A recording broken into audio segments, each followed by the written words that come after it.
Our stomachs are talking to each other. Hello. Are you hungry?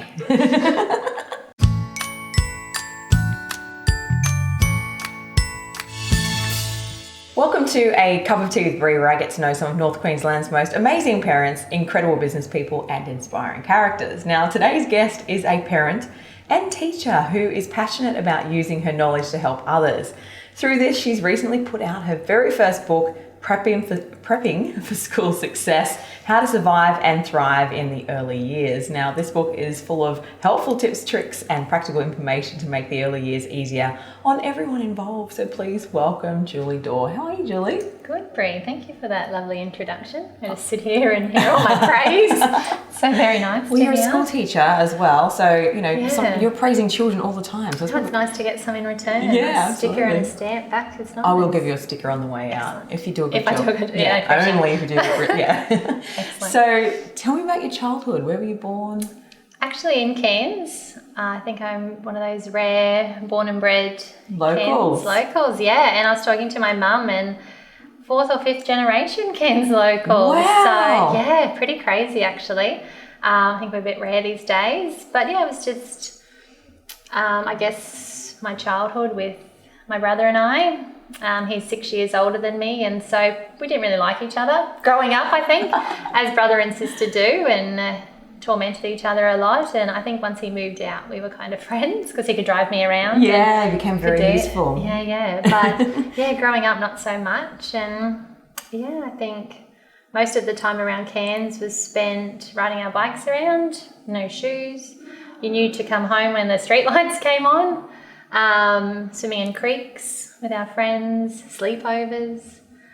So yeah, that was great childhood. My childhood, yeah, just the actual, climbing trees, falling out of trees, swimming in creeks, the kind of, thing you read about back in the old days, what we used to do. Yeah, so you'd have lots of cousins and family here. Yeah, cousins, family, and sleepovers at their houses and our house, and yeah, it was good. Aww. So I think that's why I'm still here, yeah. It's such a great place. It is, and so many people come and say I'm just coming here for a few years. And I came here 6 months, 6 years ago. Yeah, you do, and you stay. And I think I was born here, and after, I think, when was it, in 2010, so I was much older. We lived in Canada for a year, and I just came back again, and you can't beat it, I think. No, it's a magnificent place. So you're a primary school teacher now. Yes. And author. What did you want to be though when you grew up?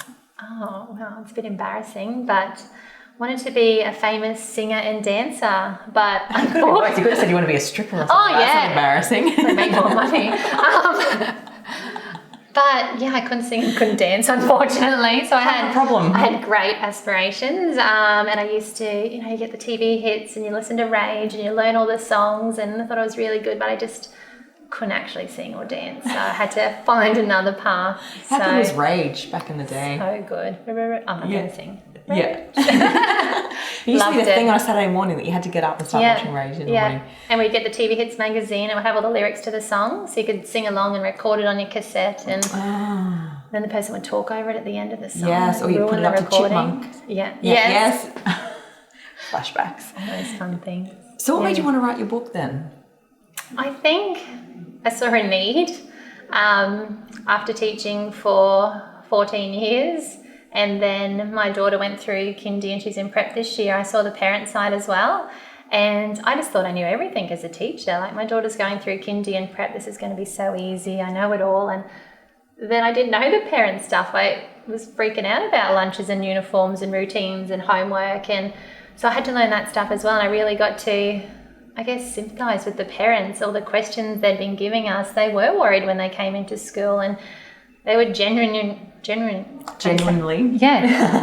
That word. Great author. Read my book. Some big words in my book. Exactly. We can write them, can't say them sometimes. That's all right. They were concerned. They were real concerns. And I think the teachers were frustrated. The parents were frustrated. And it was the same questions coming all the time. And I just thought, write a book about it. Put it out there so parents can come prepared and not so frightened. Like, it is a big transition. And they're babies. Like, they come into kindy and they're 3 and they come into prep, and some of them are 4 and they're so tiny and they're expected to do so much. And I think parents worry about, can they read and write? But it's so much more. Like, can they survive in the school? Can they make friends? What happens when someone says no to them for the first time? And so many things that I just thought if I could put it all out there and the parents could refer to it as they needed it and realise that everyone's going through the same thing and everyone else is freaking out. And I guess some of the things even start from birth that you should be doing with your children, and just... Yeah, absolutely. And those early years are just so important. And I just, I wanted to help them out a bit. Yeah, that's fantastic. So how long have you been teaching for? I'd say 14 years. When did I graduate? 2005 was my first teaching year up at St. Thomas's in Mareeba. Taught up there for 3 years.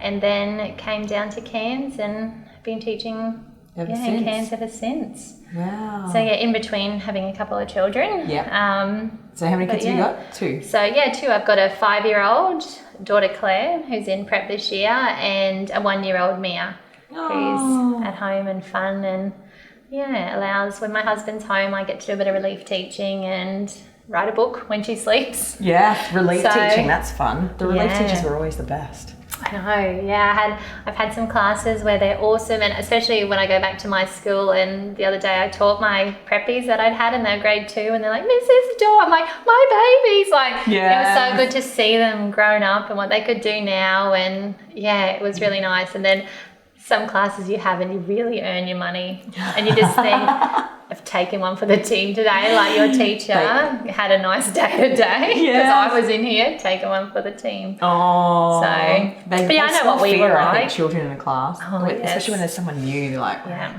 our teacher's not here. Let's see what we can get away with today. Yeah, let's see if we can break her. So what is something then that most people don't know about you? I guess because a lot of people think I'm very outgoing, that I'm confident in front of adults and things like that. I think my biggest thing is I'm really great with kids, and I love talking to kids, and I feel like when I'm teaching, it's like my stage and I love it. But when I have to go on assemblies and parent talks and things like that, I really have to, it's going to be okay. Like, you can do this, you know your stuff, just do it.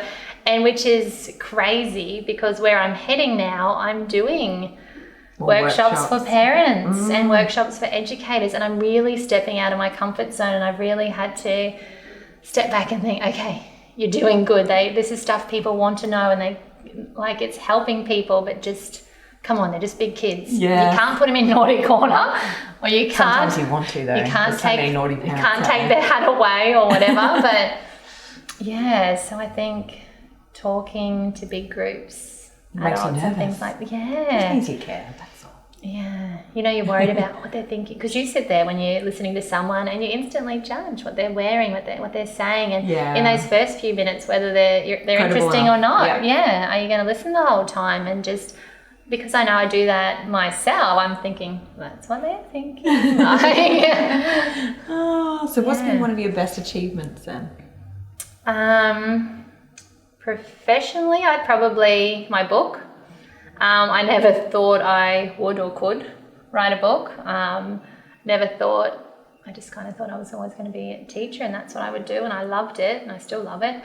But to write the book and to have it published and to hold it in your hands like you would know is a really, really great feeling. It's almost like holding your babies for the first time, because you've put so much into it.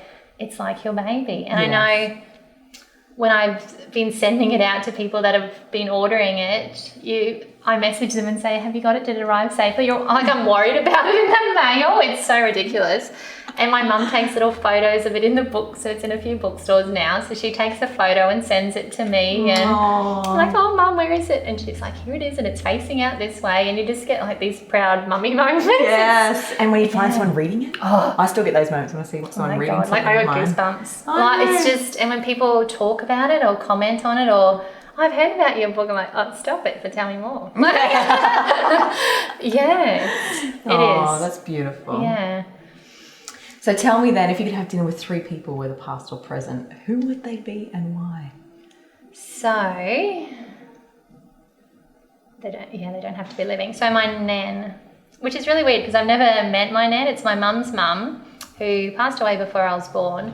But hearing stories about her, and I just really wish I had met her. And sometimes when things happen through my life, I feel like she's there or we're connected a bit. So I think it'd be nice to sit down and have a chat. 3, Ellen. Yes, that would be cool. She's hilarious, and I love having a good laugh. And I just think to be in her presence would be amazing. And she's so human. She's so grounded, and she does so much good. And I just think she's an amazing person. I would just love, to be around her. Soak up some of her aura. Don't be creepy and like be sniffing her or anything, but just be close to her and steal some energy. Yeah, and I've got a bit of someone I've been stalking lately. So I don't know if you've heard of it. Ella Nost. No. She's an author. She's in Florida, but she writes amazing parent quotes and children and family, like inspirational, like quotes she does are amazing. And the books she's written for like positive parenting. And through my stalking, I found out she's got 6 children. She's got an incurable cancer. So I was like totally sucked in then, like, oh my God, you are amazing. Like, I'm so inspired by your words. And then how can you be going through all of these things and still being so positive? It's like, she's just put that it's like a real mum. Just gonna deal with that later because I've got these 6 children and they mean so much to me, and I don't have very long, and I just, she amazes me, and I just want to, I don't know, just sit there and hug her. I'm just so creepy because I just keep going through and finding out more and more, and I don't know what her initials stand for, and I've Googled it, and so Ella Nost, I just make up. Lovely Raylene Nost. I make up every, like, Ella, I don't know what it is, but she's amazing. I'm going to get that dinner. She sounds incredible. If I ever get to, I'll let you know. Tag along. Yeah, my +1. Yes. So last question. What's the best piece of advice you've ever been given? I think, and it was from another teacher many, many years ago, to just remember that each student that you have means the world to someone. So no matter how terrible they're being, what they're doing, what they're saying, they're a little human, and someone out there loves them very, very much. And I think it just makes me stop and treat them almost like my child. So just, not get too hard on them, and just appreciate they're a little person. You don't know what they've gone through at home before they got there the day, and you don't know what they're going home to, and just really focus on them as a person and not their behaviour. Beautiful piece of advice. So, something for us all to ponder there. Thank you so much for having a cup of tea with me today. We should have had vodka. This would have been so much more fun. This would have gotten really messy. This cocktails are Bree. That's the next after segment. hours one. Yeah. Sounds perfect. If you'd like to see more of our episodes, and make sure you hit the subscribe to our channel and hit the notification bell so you don't miss out on a new episode of A Cup of Tea with Bree. I'll see you next time. Cheers. Cheers. Vodka. Oh. No.